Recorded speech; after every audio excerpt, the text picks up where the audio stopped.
In 1977, a small factory in Colvin, Leicester got to work on something that would change the lives of countless people.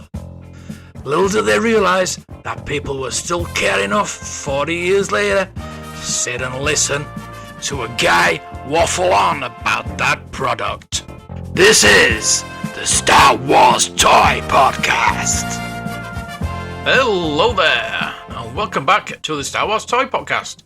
This is episode 21. I'm Darth Mark, and on this week's podcast, I'm not going to have a set topic. I'm just going to go through some of the latest news articles and maybe have a bit of a rant about one thing and another. But before that, we'll have this. The Star Wars Tracker Report. You'll notice on this week's tracker that the prices will be very high, and we'll talk about that after the tracker. So this is the market activity for the 2nd of November to the 8th of November. And all in all, there was 873 items sold for a total of £329,746. So as always, we'll start with the top 5 accessories. Number 5, we have a 12-inch Boba Fett. AFA 75, Kenner Star Wars A picture box, sold in the United States for $2,065. All these will be sold in the United States. I don't think I will be actually going through. If they're not actually sold in the United States, I'll mention it. So from now on, they're all United States. At number 4, we have a Jawa Sandcrawler AFA 75, Kenner Star Wars A trading scene for $2,950. Number 3, we have a Darth Vader TIE Fighter, Kenner Star Wars C Stationary Resort backdrop special offer, $3,186.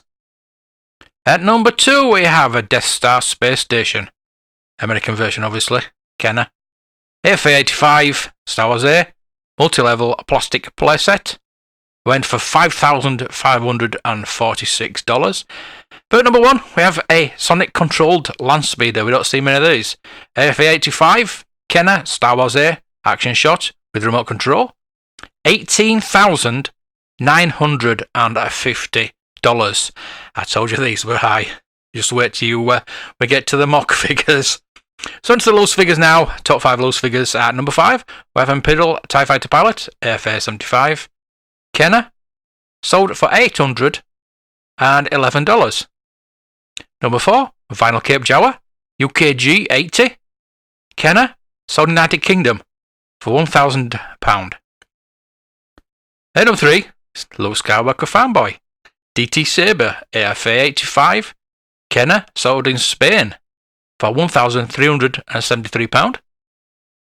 Number 2, we have another Vinyl Cape Jawa, AFA 90 this time, Kenner, sold in the United States for $2,242.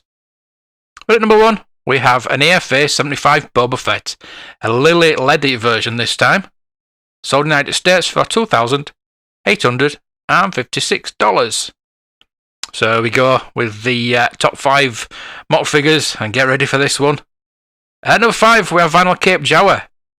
Yes, a Vinyl Cape Jawa on card, AFA 85, Kenner, Star Wars 12A, sold for $10,384. And number 4, we have a Sand People Tusken Raider, Solid Cheeks, AFA 75, Kenner on a Star Wars 12A card, sold for $11,393. And number 3, we have a Luke Skywalker Fanboy DT Saber, AFA 80 on a Kenner Star Wars 12C card, sold for $12,957. At number 2, we have a DT Saber Darth Vader on card, AFA 75. Wow. Kenner Star Wars 12A, obviously. That went for $62,823, and that isn't the number 1. Our number 1 is obviously the Ben Kenobi DT Saber on card. AFA 70, not as good as the Darth Vader, but rarer. Anakin Star Wars 12A card, obviously, again. Sold for $64,900. So there you go. Really high prices. And I will be telling you why those were really high and what else went in that sale in a very short while. But that was your Star Wars tracker for this week. A bit more exciting this week. If you'd like to get the Star Wars tracker for yourself, head to www.starwarstracker.com. Penny for your thoughts. So why were those prices so high? I'm going to read what Jared put in his email for the Star Wars tracker. The latest Hakes.com auction finished this week with some extremely high-end prices, as we have come to expect. Although Star Wars tracker does not cover pre-production items, the rocket-firing Boba Fett listing cannot be ignored. Final hammer price was $185,000, which is a very healthy price. Clearly high-end pieces will still command premium prices to the right collectors.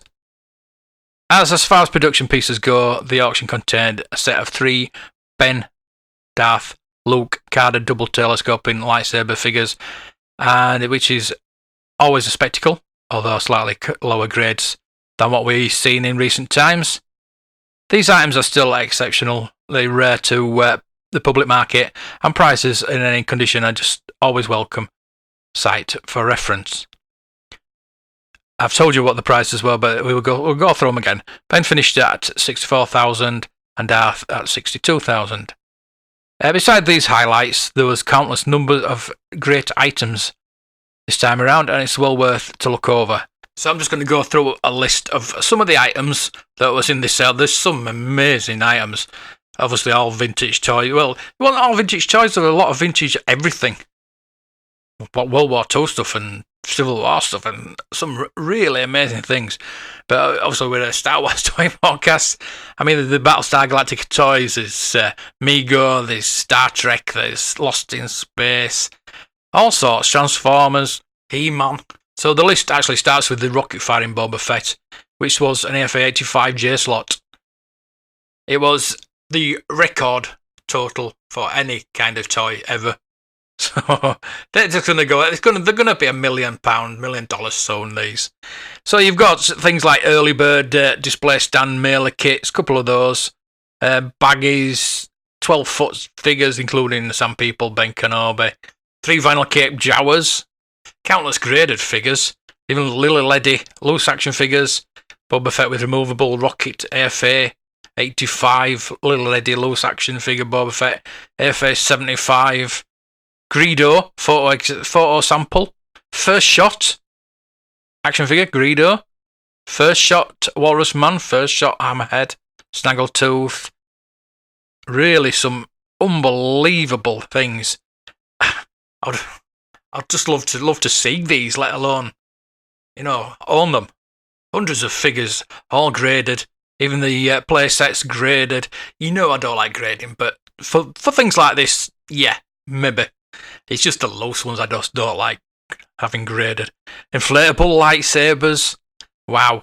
Laser pistol. Revenge of the Jedi IG-88 proof card. AFA 90. Wow. Empire Strikes Back Walrus Man sample card. It's just unbelievable. It's just hundreds of figures. And if I went through all these, it'd take hours. A lot of tri-logos too, which is quite unusual in America.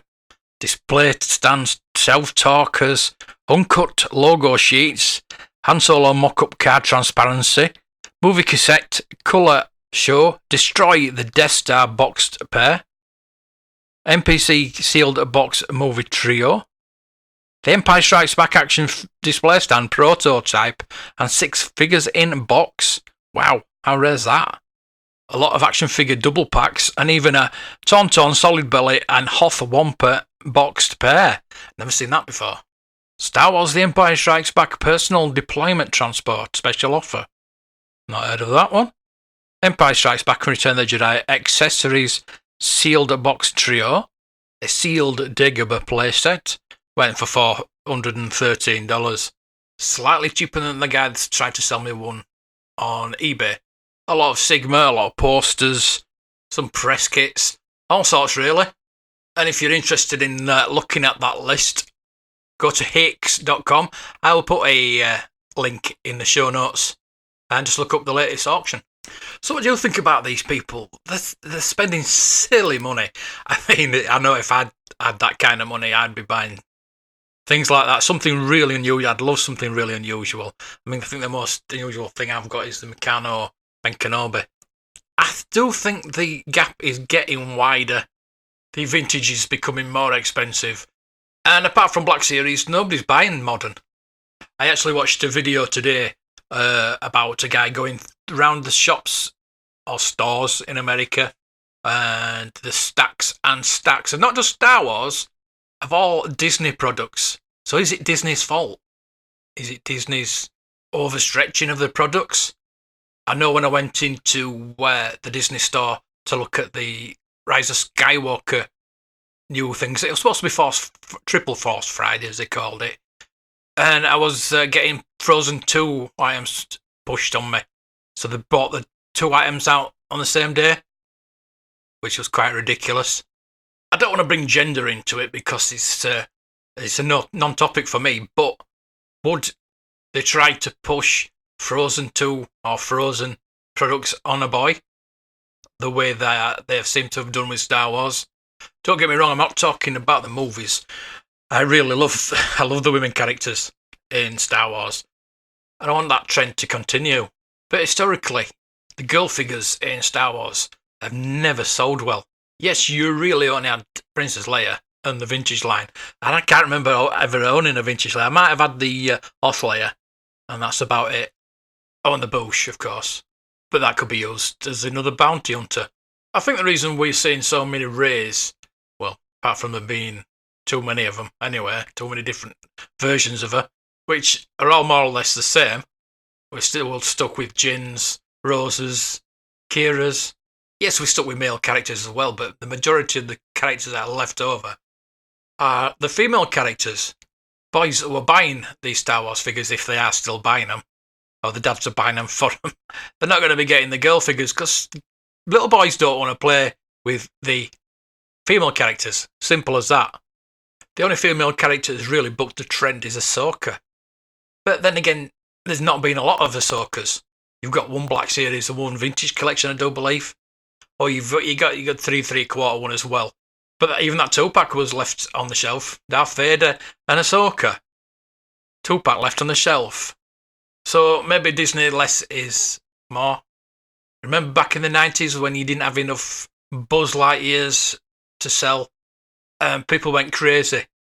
I know Hasbro are trying to do it with the Black Series, and anything they put out you can't find, especially here in the UK. There are 2 companies that do get it right, and that's Funko. So I've stopped looking at them anymore. I did see a Connix figure. It was £10, and I'm not going to pay £10 for a Funko anymore. I'll probably buy them at $2.99 if they're a good character. I want that Connix, and I know it'll go to $2.99, so I'll wait for that one. But they put the right amount of product out there. They do every licensee going, I know, but they do just put the right amount out there. And they're cheap enough for people to buy. And they do bridge that gap from young to old, male, female. Everybody likes Funko, apart from Retro Blasting. If you've seen that video on Retro Blasting, that's really funny. Go watch that. He got contacted by the guys at Tubbs. You know, they make the rubber ducks, the Funko style rubber ducks. He says, you haven't really not done your homework and your research, because we hate these kind of things. And I think it's the only time I've seen him smile. And the other company is Lego. They always put quality product out there. Some of it's quite expensive, especially the licensed stuff. You're paying for the name.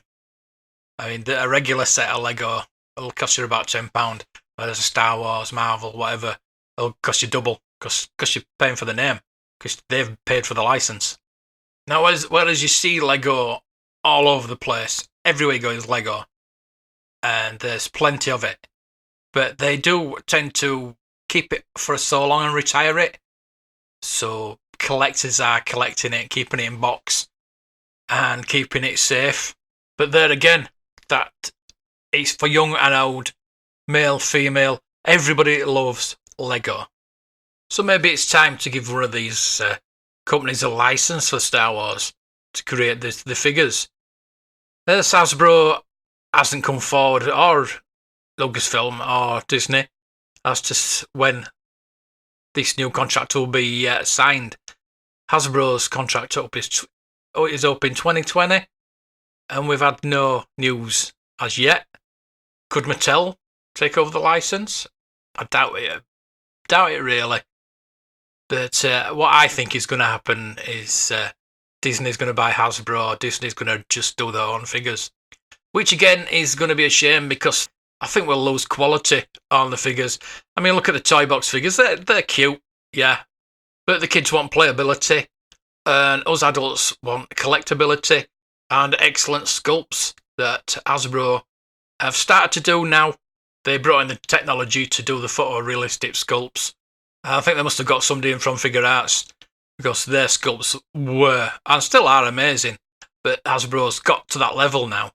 So it'd be a real shame if they lost the license. Yes, I know I have a go at Hasbro now and again. And there's a lot of issues with the distribution, things like that. But they have started listening to the fans and the collectors.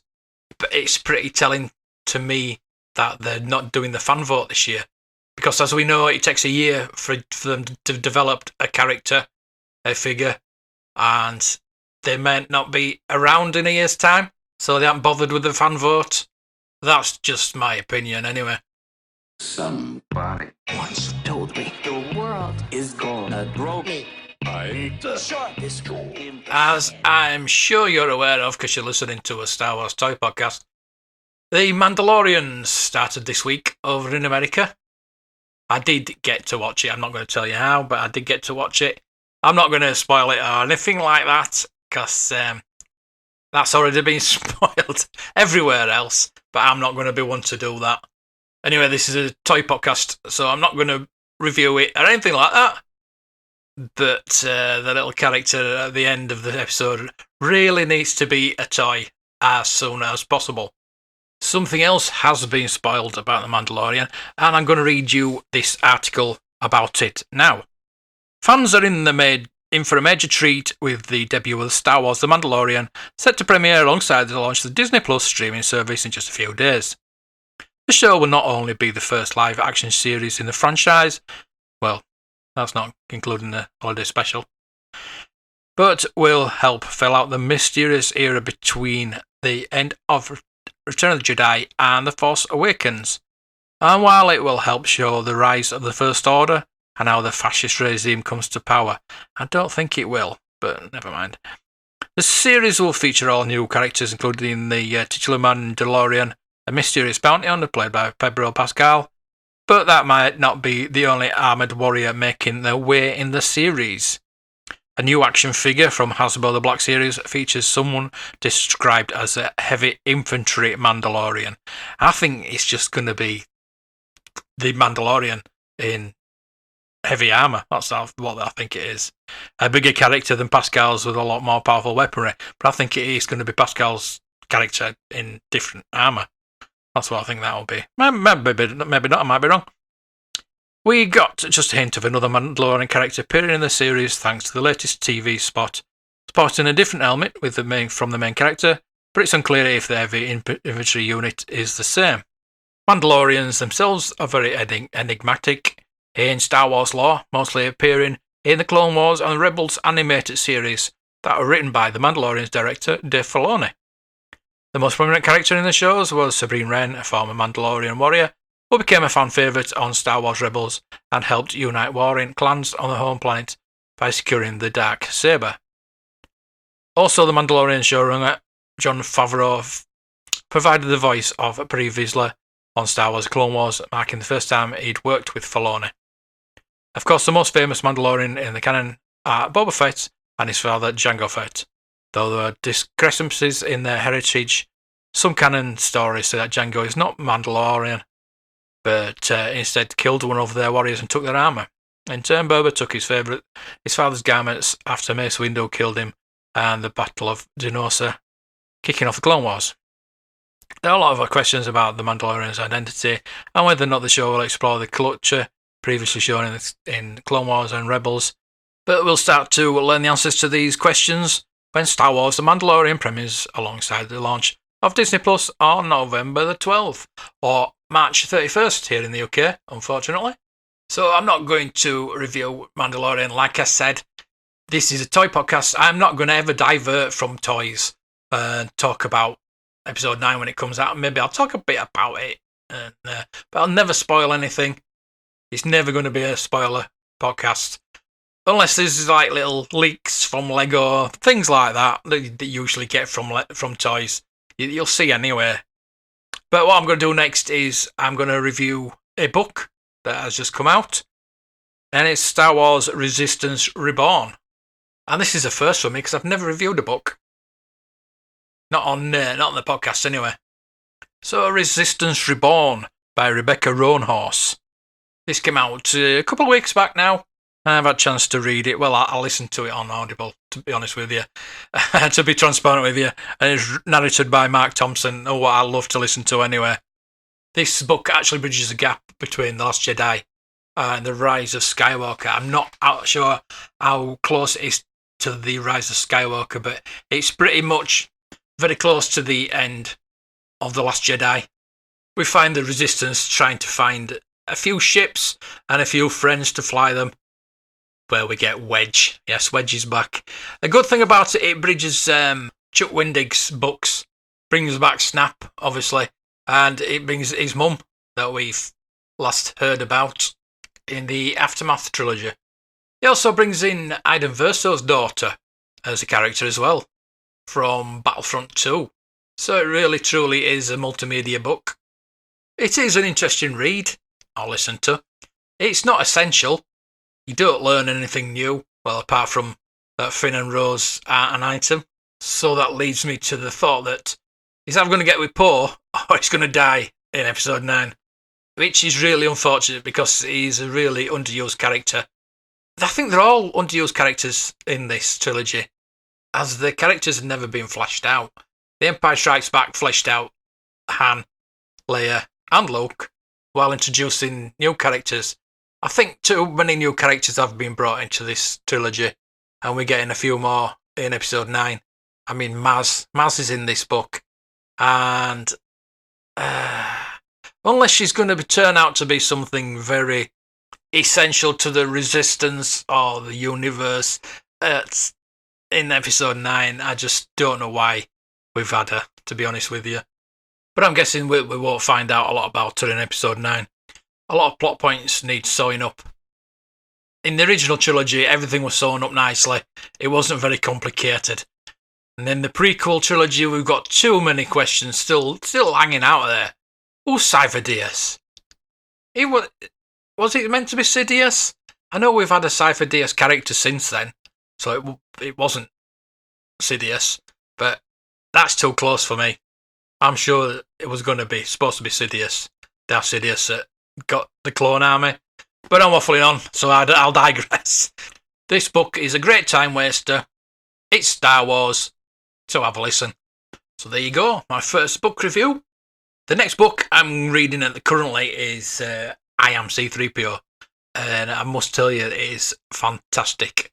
I've read about the first 6 chapters, and that will be my next book review, coming very soon. I know it's only November, but Empire Magazine have put together the Christmas gift guide for 2019 movie and TV toys.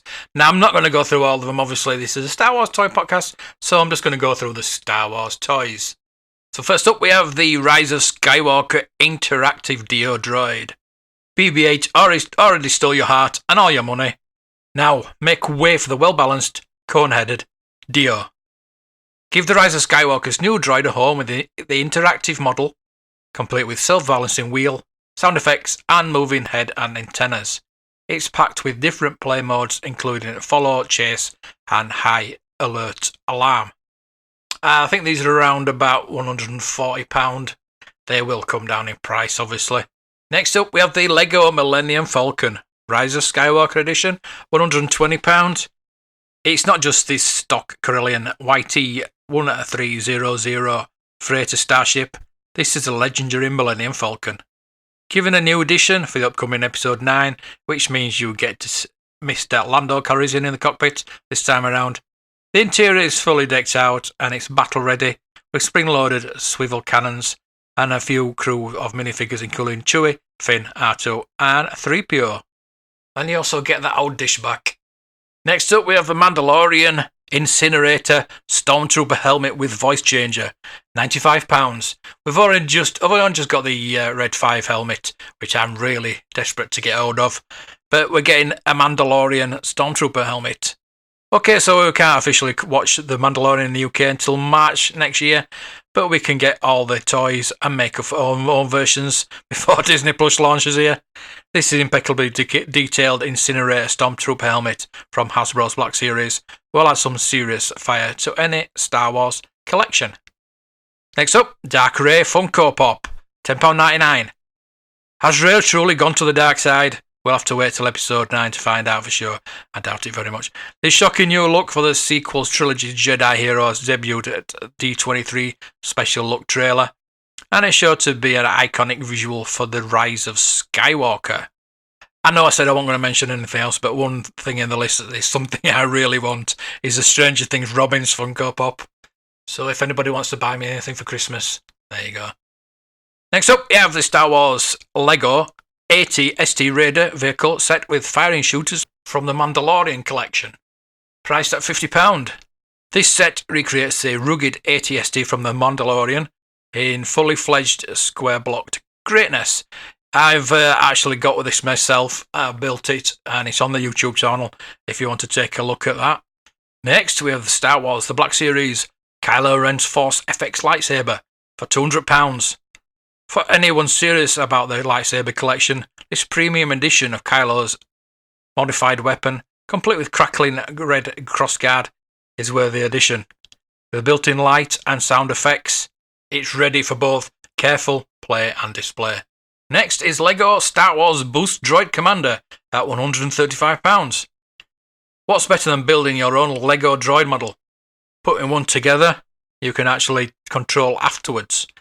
Piece together R2-D2, a Gonk power droid, and a mouse droid, and then use your tablet to order them around your living room.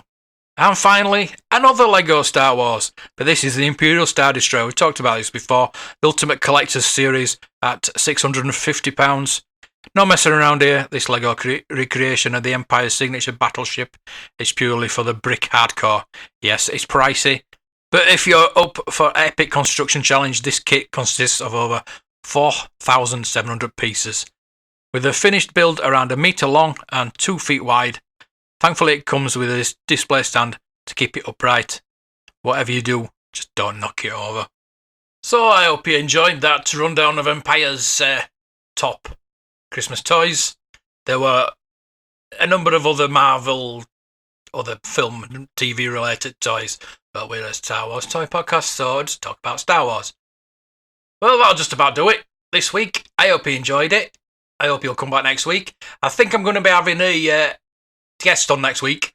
I'm going to have a bit of an interview with a collector. I'm going to have a bit of a discussion, which I'm thoroughly looking forward to. And I'll probably be talking about a certain Star Wars game coming out today, if you're listening to it on the Friday. I'm waiting for mine. Mine is actually downloading now. So once I've done this, I can go play on it. Well, I've got about another hour to wait to play on it, but it is downloading now. So when it does release, I can play on it straight away. I'm actually watching somebody play it online right now on YouTube. I'll mention him. It's Tagback TV. I watch him nearly every night.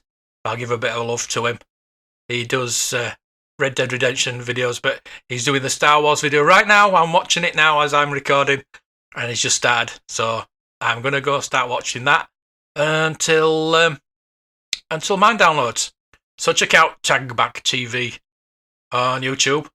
And I think I'll be doing some live streaming of it over the weekend. If you want to check my YouTube channel, that'll be in the show notes, but it is Blue Harvest Vintage Toys. So check it out, and as I say, I'll be talking about it next week.